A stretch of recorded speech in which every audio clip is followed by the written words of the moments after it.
Hello students, welcome to our agriculture rankers करने। मैं आपका राजधानी और ये हमारा बीएससी एग्रीकल्चर के सेकंड सेमेस्टर की फंडामेंटल्स ऑफ एग्रीकल्चरल इकोनॉमिक्स का तीसरा लेक्चर है। कौन सा लेक्चर है? तीसरा लेक्चर है, जिसमें हम agriculture economics, meaning, definition, characteristics of agriculture economics, types of agriculture economics and importance को तो पढ़ने वाले हैं। हिंदी में कहें तो कृषि अर्थशास्त्र का अर्थ, परिभाषा, विशेषताएं और प्रकार और महत्व को पढ़ने वाले हैं। तो सबसे पहले हम बात करेंगे मीनिंग ऑफ एग्रीकल्चर इकोनॉमिक्स की। देखिए, एग्रीकल्चर इकोनॉमिक्स की जब हम मीनिंग बात करते हैं तो उसमें हम क्या देखते हैं कि जो सबसे पहले शब्द आता है वो है एग्रीकल्चर आ जाता है इसमें। ठीक है, तो एग्रीकल्चर जो शब्द है हम सब जानते हैं, इतना तो हमें पता ही होता है कि लैटिन भाषा के एगर और कल्चर शब्द से आया है, जहां पर एगर का मतलब होता है सॉइल एंड कल्चरा का मतलब होता है cultivation.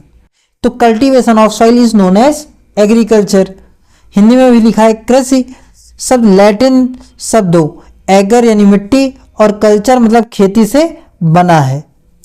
Agriculture in its widest sense can be defined as the cultivation and और प्रोडक्शन ऑफ क्रॉप, प्लांट और लाइव स्टॉक प्रोडक्शन। देखिए, हम जानते हैं कृषि सिर्फ फसल को बो देना नहीं है, बल्कि एक व्यापक रूप में जो फसल है वो कृषि है, वो है फसल उत्पादन या पशुपालन उत्पादों की खेती उत्पादन के रूप में परिभाषित किया जा सकता है। देखिए, पशुपालन करना और फसल उत्पादन करना, इन सभी चीज़ों को भी हम एग्रीकल्चर कृषि के रूप में परिभाषित कर सकते हैं। It is synonymous with farming, the field dependent production of food, fodder और इंडस्ट्रियल ऑर्गेनिक मटेरियल। देखिए, यह खेती का पर्याय है जो खाद्य, चारा और औद्योगिक जैविक उत्पादों का खेत आधारित उत्पादन है।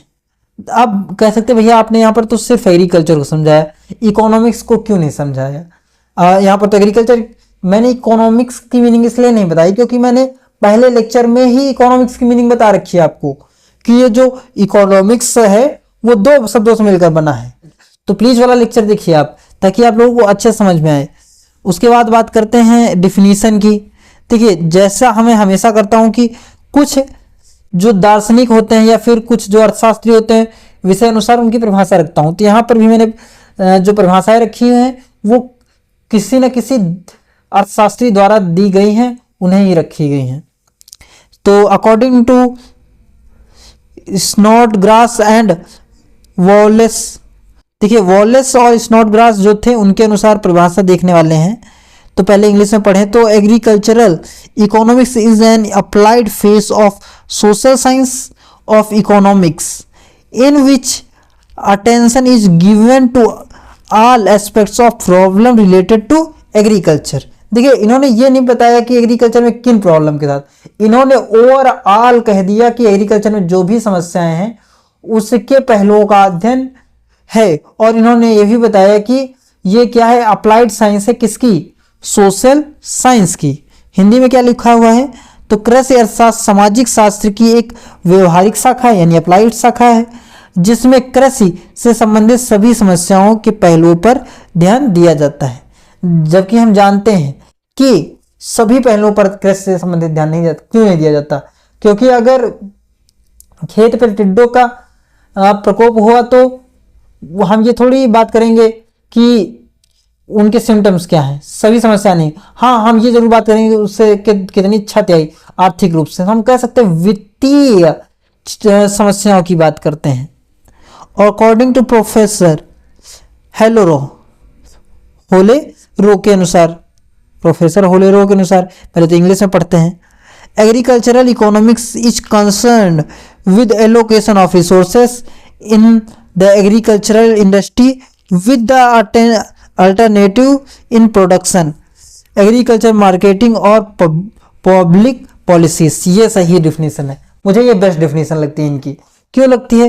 क्योंकि इन्होंने बताया कि कृषि अर्थशास्त्र जो है कृषि क्षेत्र में जो संसाधनों के आवंटन, उत्पादन के विकल्पों और कृषि विपणन और सार्वजनिक नीतियों से संबंधित है। ये किसकी किसकी बात कर रही है? एक तो संसाधनों की बात कर रही है एग्रीकल्चर में यूज होने वाले की, उसके बाद कितन जो उत्पादन की बात कर रही है, उसके बाद एग्रीकल्चर मार्केटिंग की बात कर रही है, उस और सबसे बड़ी बात ये पब्लिक पॉलिसीज की बात कर रही है जो एग्रीकल्चर के लिए बनाई जा रही हैं।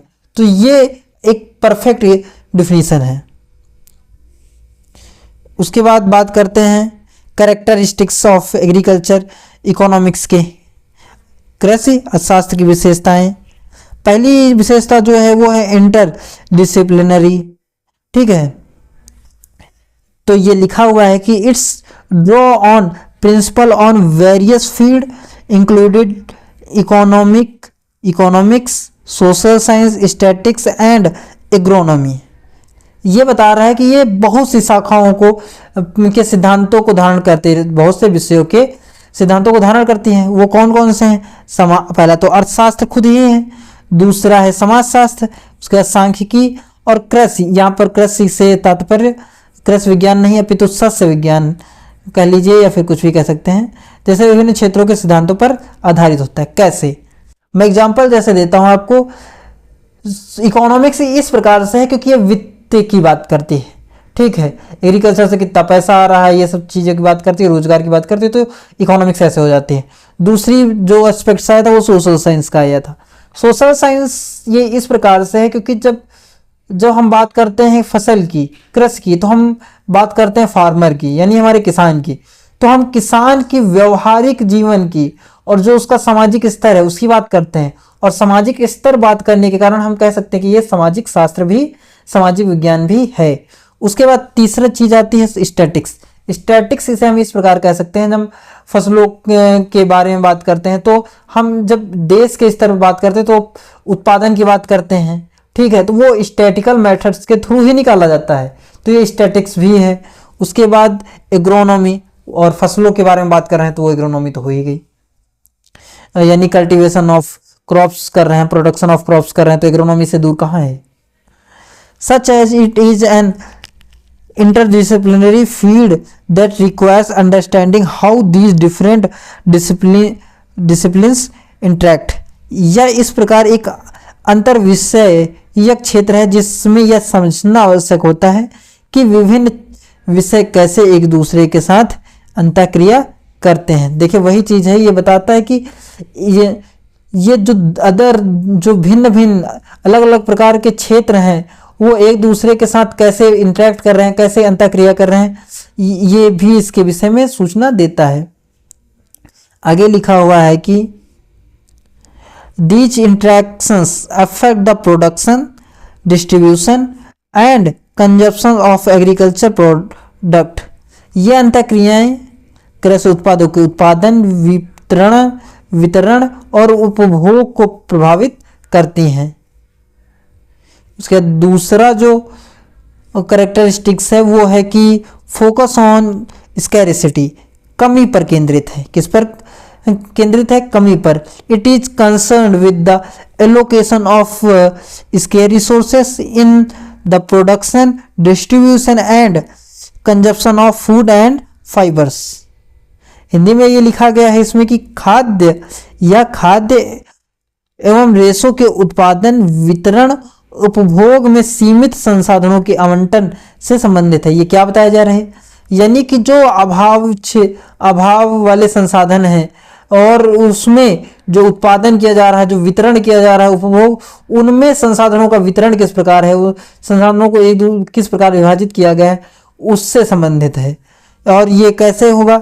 तो resource such as land, labour and capital are limited.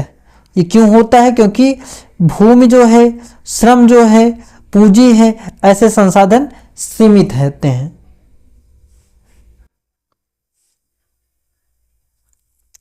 Agricultural economist study how to use them and maximise output.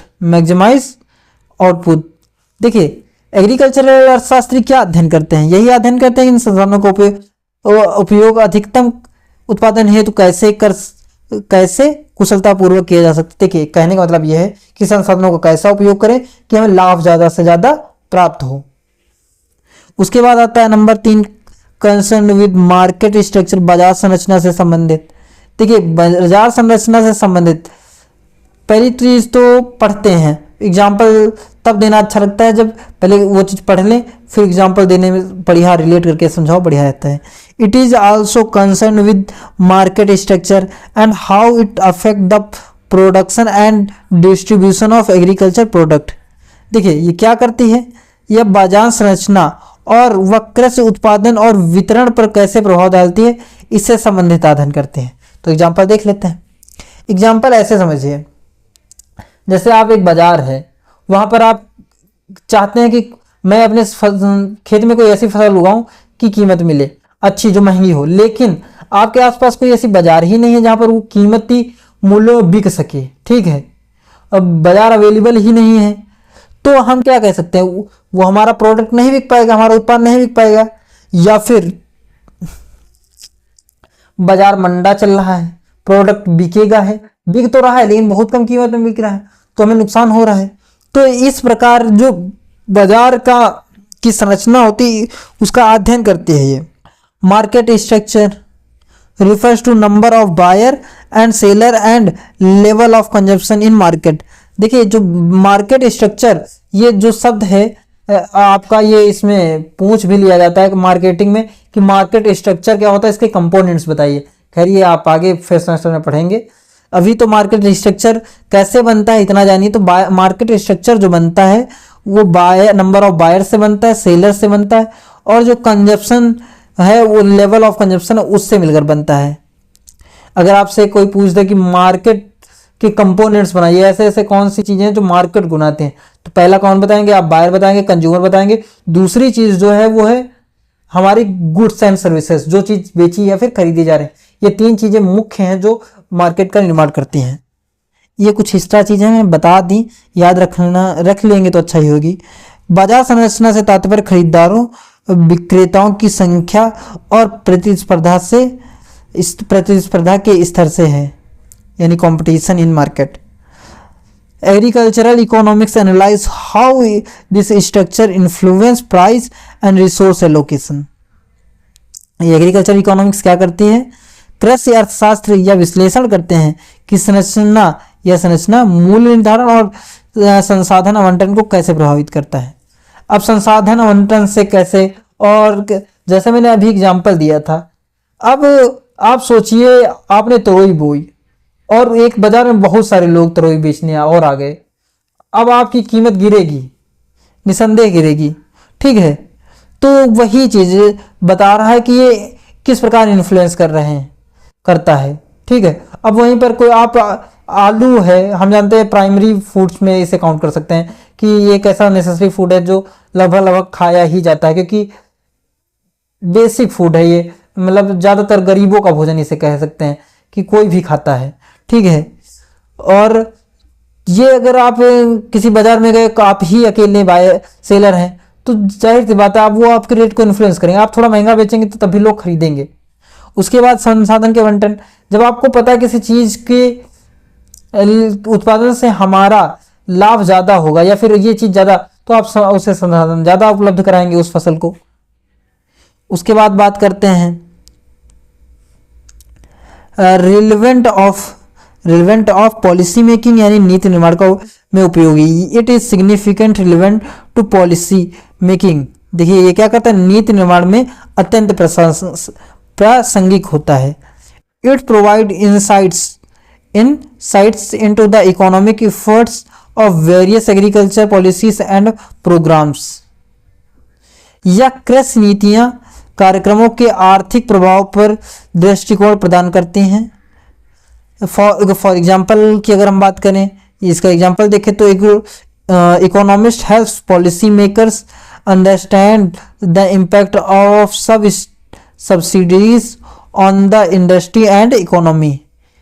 Hindi में लिखा है कि अर्थशास्त्री नीति निर्माताओं को यह समझाने में मदद करते हैं कि सब्सिडी का कृषि उद्योग और संपूर्ण व्यवस्था पर क्या प्रभाव पड़ रहा है। देखिए जो नीतियां बन रही है, जो सब्सिडी सरकार दे रही है, उनका प्रभाव क्या पड़ रहा है। जैसे अगर फॉर एग्जांपल यूरिया है अब यूरिया डीपी जैसी खाद्य का सब्सिडी में ज़्यादा मात्रा में प्रोवाइड करे जा रहे हैं, तो उनका क्या प्रभाव पड़ रहा है, उससे फसल उत्पादन बढ़ रहा है नहीं बढ़ रहा है, ये सब एग्रीकल्चरल इकोनॉमी के अंतर्गत आ जाता है। इसके बाद हम बात करेंगे कि टाइप्स ऑफ एग्रीकल्चरल इकोनॉमिक्स की। एग्रीकल्चर इकोनॉमिक्स कितने प्रकार की होती है, कृषि अर्थशास्त्र के प्रकार। तो पहला प्रकार जो होता है फार्म मैनेजमेंट इकोनॉमिक्स। देखिए ये आपका सब्जेक्ट भी है जो आप फिफ्थ सेमेस्टर में पढ़ने वाले हैं, फार्म प्रबंधन अर्थशास्त्र, ठीक है। इट इज़ ये फिफ्थ सेमेस्टर में, सिक्स सेमेस्टर में पढ़ेंगे आप इसे। It is the study how farmers make decision about production input use and marketing strategies. ये क्या अध्ययन करते हैं कि जो फार्मर्स होते हैं वो किस प्रकार से डिसीजन लेते हैं, किसका, प्रोडक्शन का, और इनपुट यानी अपने संसाधनों का प्रयोग करने का, और मार्केटिंग का, ठीक है। हिंदी में भी वही चीज़ लिखी हुई है कि यह अध्ययन करता है कि किसान उत्पादन संसाधनों के उपयोग और विपणन नीतियों के संबंध में निर्णय कैसे लेते हैं, कि वो जो किसान है वो उत्पादन कैसे कर रहा है, अपने संसाधनों का यूज कैसे कर रहा है, और मार्केटिंग के लिए क्या कर रहा है। इन सभी निर्णयों को हम फार्म मैनेजमेंट इकोनॉमिक्स में अध्ययन करते हैं। It is focus on maximising profit while minimising cost. ये क्या करता है कि न्यून लागत को कम करते हुए लाभ को अधिकतम करने का प्रयास करता है। इसके बाद हम बात करते हैं it involves analysing from level data to identify efficiencies and opportunities. क्या लिखा है कि यह खेत स्तर के आंकड़ों का विश्लेषण कर अक्षमताओं और सुधार के अवसरों की पहचान करता है। दूसरी जो ब्रांच है वो है एग्रीकल्चर पॉलिसी इकोनॉमिक्स यानी कृषि नीति अर्थशास्त्र। It is study how government policies affect the agriculture sector. यह अध्ययन करता है कि सरकारी नीतियां कृषि क्षेत्र को कैसे प्रभावित करती हैं। और it deal with the resource allocation through subsidies tax and tariff. यह भी बताता है कि सब्सिडीज और कर जो शुल्क हैं इनके माध्यम से संसाधनों का आवंटन किस प्रकार किया जाता है।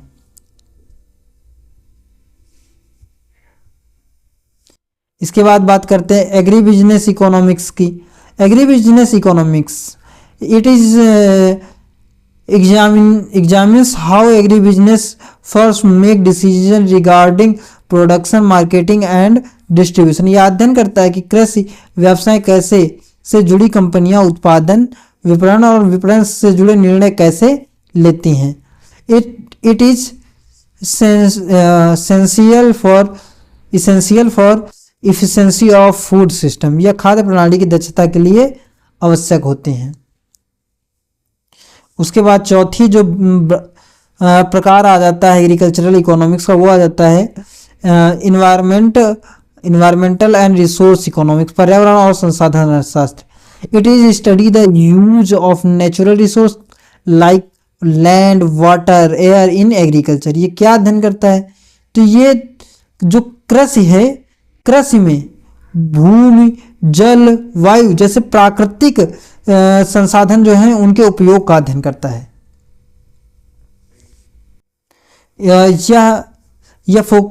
It is focused on balancing economic growth and environmental sustainability. या आर्थिक विकास और पर्यावरण स्थिरता के बीच संतुलन पर केंद्रित रहता है। देखिए ये कहता है कि विकास करिए लेकिन सस्टेनेबल विकास करिए ताकि रिसोर्सेज जो हैं वे नष्ट ना हों।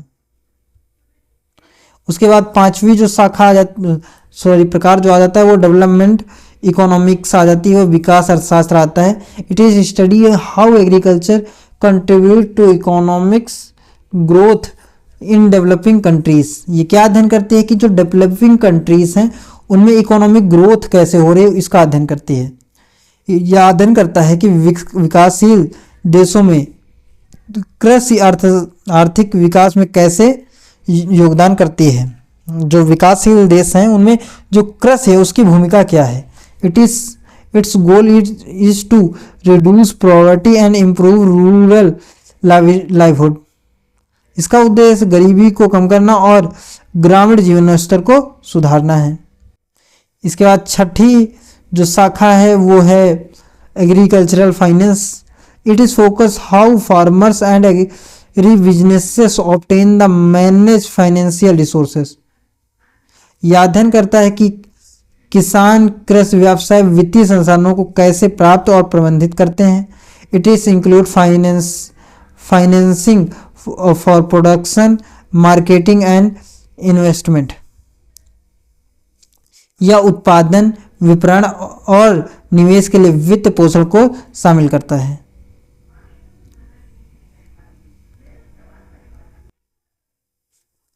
इंटरनेशनल एग्रीकल्चर ट्रेड, अंतर्राष्ट्रीय कृषि व्यापार। It is studies trades of agriculture products between countries. यह देशों के बीच कृषि उत्पाद के व्यापार का अध्ययन करता है। It is essential to understand global trade policies and food system. यह वैश्विक व्यापार नीतियों और खाद्य प्रणाली को समझने के लिए आवश्यक होता है। ये जो अंतर्राष्ट्रीय कृषि व्यापार होते हैं ये इसमें हेल्प करती हैं। उसके बाद बात करते हैं हम agricultural marketing and consumer behaviour की बात कर लेते हैं। तो इसमें हम इसे हिंदी में कृषि विपणन और उपभोक्ता व्यवहार कहेंगे। It analyse how consumer make decision about food and agriculture product. देखिए इसमें हम एग्रीकल्चरल प्रोडक्ट्स और जो फूड है उसकी बात करते हैं कंज्यूमर के बिहेवियर के रिस्पेक्ट्स में। यह अध्ययन करता है कि उपभोक्ता खाद्य कृषि उत्पादों से संबंधित निर्णय कैसे लेते हैं। It is crucial for firm success and food system efficiency. यह कंपनियों की सफलता और खाद्य प्रणाली की दक्षता के लिए महत्वपूर्ण है। कैसे महत्वपूर्ण है भाई? अब आप खुद सोचिए, जो कोला है, कोक है, कितने प्रकार के होते हैं। अब तो कैंपा आ गई, थम्सअप, इस तरह के हैं। तो वो निर्णय किस प्रकार से ले रहा है बायर हमारा कि वो कौन सा प्रोडक्ट पिएगा, और फिर उसी प्रकार से वो बनाती हैं कंपनियां प्रोडक्ट। जैसे अब उसे कीमत पर भी हो सकती है, कुछ लोग कम कीमत पर ज़्यादा मिल रहा है वो उधर जाएंगे, कुछ लोग क्वालिटी पर जाएंगे। तो आपने देखा होगा प्रोडक्ट अलग अलग जनता के लिए अलग अलग होते हैं। Agricultural product economy, agricultural production economics, इसमें कृषि उत्पादन अर्थशास्त्र है। ये इसमें देखते हैं क्या पढ़ते हैं। It studies the user of inputs of produce, crop and livestock efficiency. यह अध्ययन करता है कि कृषि संसाधनों का उपयोग फसलों और पशुओं के कुशल उत्पादन में कैसे किया जाए। Its focus to optimise production and minimise cost. यह भी कार्य क्या करता है? उत्पादन को अनुकूलित करना और लागत को न्यूनतम रखना है, इसका उद्देश्य होता है। उसके बाद हम इम्पोर्टेंस की बात करने वाले हैं कि एग्रीकल्चरल इकोनॉमिक्स की इम्पोर्टेंस क्या है। लेकिन उससे पहले आपसे निवेदन है कि प्लीज़ आप हमारे चैनल को सब्सक्राइब करिएगा और वीडियो को शेयर करिएगा, क्योंकि काफ़ी मेहनत कर रहे हैं, आप खुद देख सकते हैं। ठीक है, चैनल मोनेटाइज नहीं हो रहा है, प्लीज़ हेल्प करिए, दोस्तों को शेयर करिए, हो जाए तो अच्छा होगा, फिर हम भी ज़्यादा से ज़्यादा लेक्चर लाएँ। तो बात करते हैं importance of agricultural economics in India, in Indian economy. भारतीय अर्थव्यवस्था में कृषि अर्थशास्त्र के महत्व। तो सबसे पहला जो महत्व आता है वो share of agriculture in nation income, राष्ट्रीय आय में कृषि का योगदान। सबसे पहले हम बात किसकी करते हैं? पैसे की बात करते हैं कि भैया कितना पैसा आ रहा है, राष्ट्रीय आय में इसका योगदान क्या है। तो राष्ट्रीय आय में योगदान देखते हैं इसका। In 1950 to 60 agriculture contribution over 50% of GDP, कितना? 50%। Through its share reduce to 13.9% by 2013 to 14। The economy is still largely developed on it. ठीक है, हिंदी में वही बात लिखी हुई है कि 1950 से 1960 में कृषि का सकल घरेलू उत्पाद जो GDP है उसका योगदान तो था 50% था। कितना था? 50% से अधिक था। ठीक है, लेकिन जो अभी 2013 से 2014 में है वो घटकर रह गया है हमारा 13 से 9%। इसके बाद हम बात करेंगे सोर्स ऑफ लाइवहुड की, यानी जीवनोपार्जन की। यानी कि जीवन पार्य में इसका जीवन कृषि मतलब जीवन जीने में इसका क्या महत्व है। तो जीवन में इसका महत्व इस प्रकार यह है कि about 52% of Indian workers in engage in agriculture. अब आप खुद सोचिए कि जो हमारा वर्कर इंडियन है 52% किसमें, कृषि में लगा हुआ है। तो आप ये समझ सकते हैं कि जीवन के लिए कितना महत्वपूर्ण है, यानी ये कार्य निर्वाह की बात कर रहे हैं तो रोजगार के दृष्टिकोण से कितना महत्वपूर्ण हो जाता है ये। इंपॉर्टेंस ऑफ इंडस्ट्रियल डेवलपमेंट, औद्योगिक विकास में योगदान, provides raw material to industries like cotton, jute, sugars, supports food processing, handloom, oil, crushing etc। ये सब क्या है, इंडस्ट्रियल के लिए जो रॉ फॉर्म जैसे कि कपास, जूट, गन्ना जैसी वस्तुओं के लिए कच्चा माल प्रदान करता है। खाद्य प्रसंस्करण, कर, ये क्या लिखा हुआ है, ये हट क्यों नहीं रहा, हथकरघा, तेल पिराई आदि उपकरणों को भी सहायता देता है। उसका रोल इन इंटरनेशनल ट्रेड की बात कर लेते हैं, अंतर्राष्ट्रीय व्यापार में इसकी क्या भूमिका है। तो मेजर एक्सपोर्ट एंड इंपोर्ट्स जैसे tea, sugarcane, tobacco etc supports internal trades and transport sector.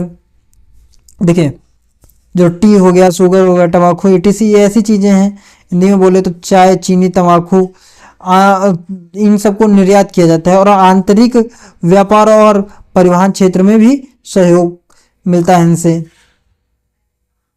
उसके बाद बात करते हैं supply of food and fodder, खाद्य एंड चारे की पूर्ति, provide food for human and fodder for live stock, support dairy and draft power, मनुष्यों के लिए भोजन और पशुओं के लिए चारा उपलब्ध कराता है और दुग्ध उत्पादन और पशु शक्ति में भी सहायक होता है। Role of economic planning, role of economy planning, आर्थिक नियोजन में भूमिका भी है इसकी।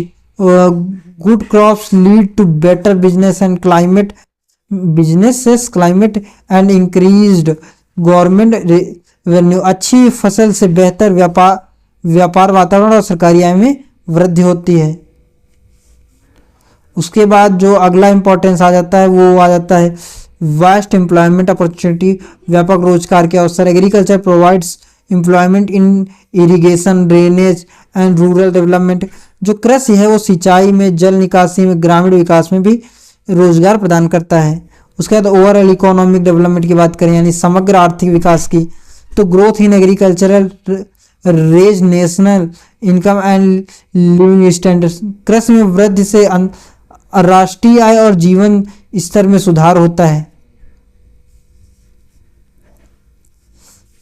उसके बाद सोर्स ऑफ सेविंग की बात करें, बचत का स्रोत, rich farmer save more, post green revolution saving can be invested in agriculture. हरित क्रांति के बाद जो समृद्ध किसान हैं अधिक बचत करने लगे हैं और यह बचत कृषि क्षेत्रों में निवेश की जा सकती है।